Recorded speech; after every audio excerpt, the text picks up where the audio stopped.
आप सभी से बात कर कर मुझे बहुत अच्छा लगा। मेरा हर साल ये प्रयास रहता है कि आप जैसे युवा साथियों से बातचीत करूं, आपके विचारों को लगातार जानता रहूं, आपकी बातें, आपके सवाल, आपकी उत्सुकता मुझे भी भविष्य की चुनौतियों से निपटने में मदद करती है। साथियों, इस बार की ये चर्चा ऐसे समय हो रही है जब भारत अपनी आजादी के 75 वर्ष का अमृत महोत्सव मना रहा है। इस साल की 15 अगस्त की तारीख अपने साथ आजादी की 75वीं वर्षगांठ लेकर के आ रही है। बीते 75 सालों में भारत ने एक बेहतर पुलिस सेवा के निर्माण का प्रयास किया है। पुलिस ट्रेनिंग से जुड़े इंफ्रास्ट्रक्चर में भी हाल के वर्षों में बहुत सुधार हुआ है। आज जब मैं आपसे बात कर रहा हूं तो उन युवाओं को देख रहा हूं जो अगले 25 वर्ष तक भारत में कानून व्यवस्था सुनिश्चित करने में सहभागी होंगे। ये बहुत बड़ा दायित्व है। इसलिए अब एक नई शुरुआत, एक नए संकल्प के इरादे के साथ आगे बढ़ना है। साथियों, मुझे बहुत जानकारी तो नहीं कि आप में से कितने लोग दांडी गए हुए हैं या फिर कितनों ने साबरमती आश्रम देखा है, लेकिन मैं आपको 1930 की दांडी यात्रा की याद दिलाना चाहता हूं। गांधी जी ने नमक सत्याग्रह के दम पर अंग्रेजी शासन की नींव हिला देने की बात कही थी। उन्होंने ये भी कहा था कि जब साधन न्यायपूर्ण और सही होते हैं तो भगवान भी साथ लेने के लिए उपस्थित हो जाते हैं। साथियों, एक छोटे से जत्थे को साथ लेकर महात्मा गांधी साबरमती आश्रम से निकल पड़े थे। एक एक दिन बीतता गया और जो लोग जहां थे वो नमक सत्याग्रह से जुड़ते चले गए।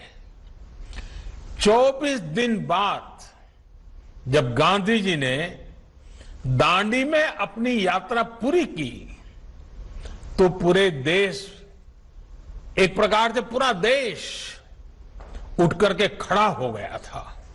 कश्मीर से कन्याकुमारी, अटक से कटक, पूरा हिंदुस्तान चेतनवंत हो चुका था। उस मनोभाव को याद करना, उस इच्छा शक्ति को याद करिए। इसी ललक ने, इसी एकजुटता ने भारत की आजादी की लड़ाई को सामूहिकता की शक्ति से भर दिया था। परिवर्तन का वही भाव, संकल्प में वही इच्छा शक्ति आज देश आप जैसे युवाओं से मांग रहा है। 1930 से 1947 के बीच देश में जो ज्वार उठा, जिस तरह देश का युवा आगे बढ़कर आए, एक लक्ष्य के लिए एकजुट होकर पूरी युवा पीढ़ी जुट गई। आज यही मनोभाव आपके भीतर भी अपेक्षित है। हम सबको इस भाव में जीना होगा, इस संकल्प के साथ जुड़ना होगा। उस समय देश के लोग खास करके देश के युवा स्वराज्य के लिए लड़े थे। आज आपको सुराज्य के लिए जी जान से जुटना है। उस समय लोग देश की आजादी के लिए मरने मिटने को तैयार थे। आज आपको देश के लिए जीने का भाव लेकर आगे चलना है। 25 साल बाद जब भारत आजादी के 100 वर्ष पूरे होंगे, तब हमारी पुलिस सेवा कैसी होगी, कितनी सशक्त होगी, वो आपके आज के कार्यों पर भी निर्भर करेगी। आपको वो बुनियाद बनानी है जिस पर 2047 के भव्य अनुशासित भारत की इमारत का निर्माण होगा। समय ने इस संकल्प की सिद्धि के लिए आप जैसे युवाओं को चुना है और मैं इसे आप सभी का बहुत बड़ा सौभाग्य मानता हूं। आप एक ऐसे समय पर करियर शुरू कर रहे हैं जब भारत हर क्षेत्र, हर स्तर पर ट्रांसफॉर्मेशन के दौर से गुजर रहा है।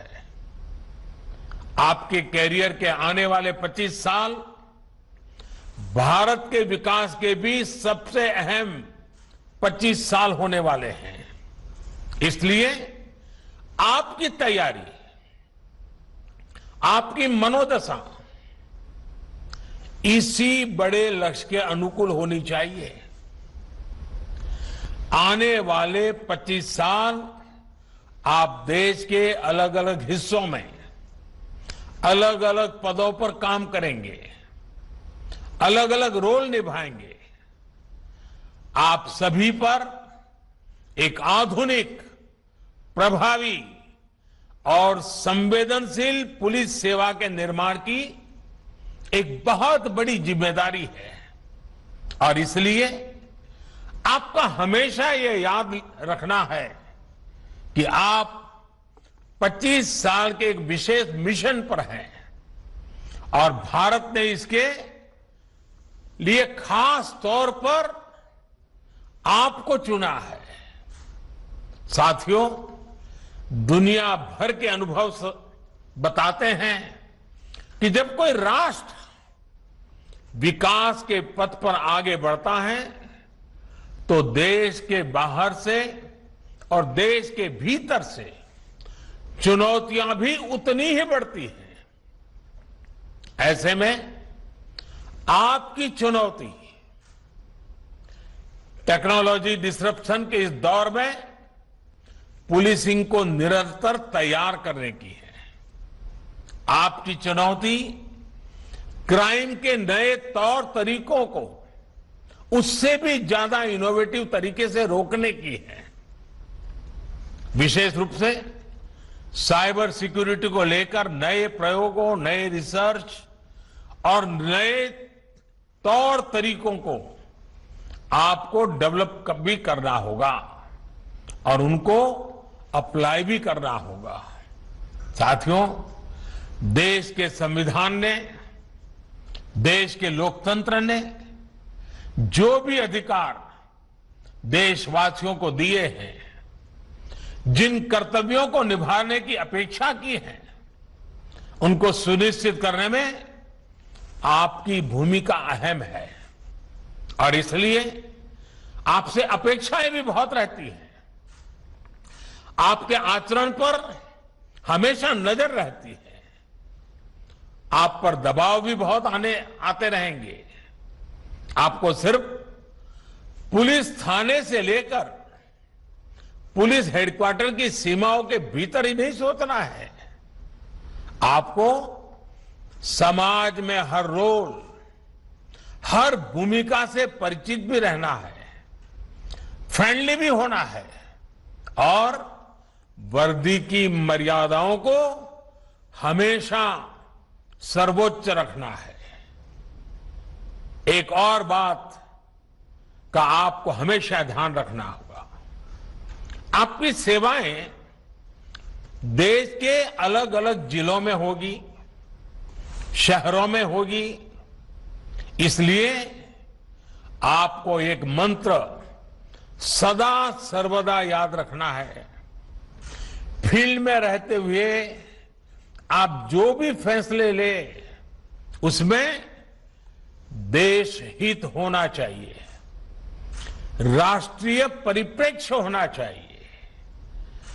आपके कामकाज का दायरा और समस्याएं अक्सर लोकल होगी। ऐसे में उनसे निपटते हुए ये मंत्र बहुत काम आएगा।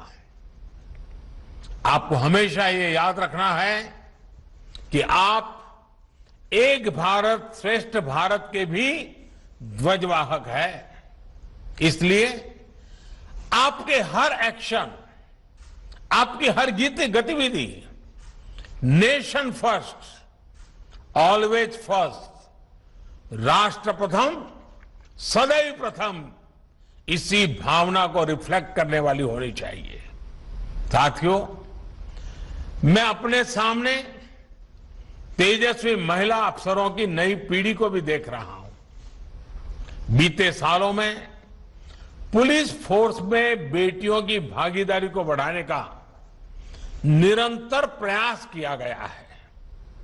हमारी बेटियां पुलिस सेवा में एफिशिएंसी और अकाउंटेबिलिटी के साथ साथ विनम्रता, सहजता और संवेदनशीलता के मूल्यों को भी सशक्त करती है।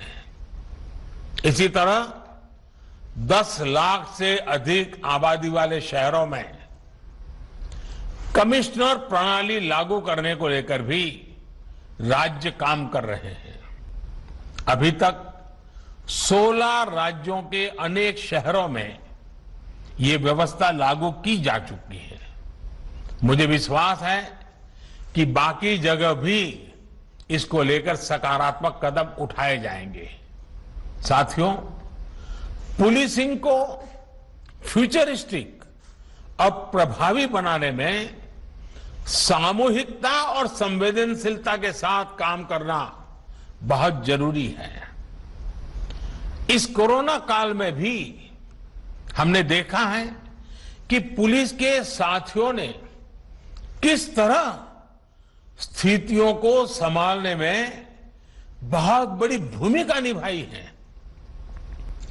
कोरोना के खिलाफ लड़ाई में हमारे पुलिस कर्मियों ने देशवासियों के साथ कंधे से कंधा मिलाकर काम किया है। इस प्रयास में कई पुलिस कर्मियों को अपने प्राणों की आहुति तक देनी पड़ी है। मैं इन सभी जवानों को, पुलिस साथियों को आदरपूर्वक श्रद्धांजलि देता हूं और देश की तरफ से उनके परिवारों के प्रति संवेदना प्रकट करता हूं। साथियों, आज आपने, जब मैं आपसे बात करता था, तो बात करते हुए मैं एक और पक्ष आपके सामने रखना चाहता हूं। आजकल हम देखते हैं कि जहां जहां प्राकृतिक आपदा आती है, कहीं बाढ़, कहीं चक्रवाती तूफान, कहीं भूस्खलन, तो हमारे एनडीआरएफ के साथी पूरी मुस्तैदी के साथ वहां नजर आते हैं। आपदा के समय एनडीआरएफ का नाम सुनते ही लोगों में एक विश्वास जगता है। ये साख एनडीआरएफ ने अपने बेहतरीन काम से बनाई है। आज लोगों को ये भरोसा है कि आपदा के समय एनडीआरएफ के जवान हमें जान की बाजी लगाकर भी बचाएंगे।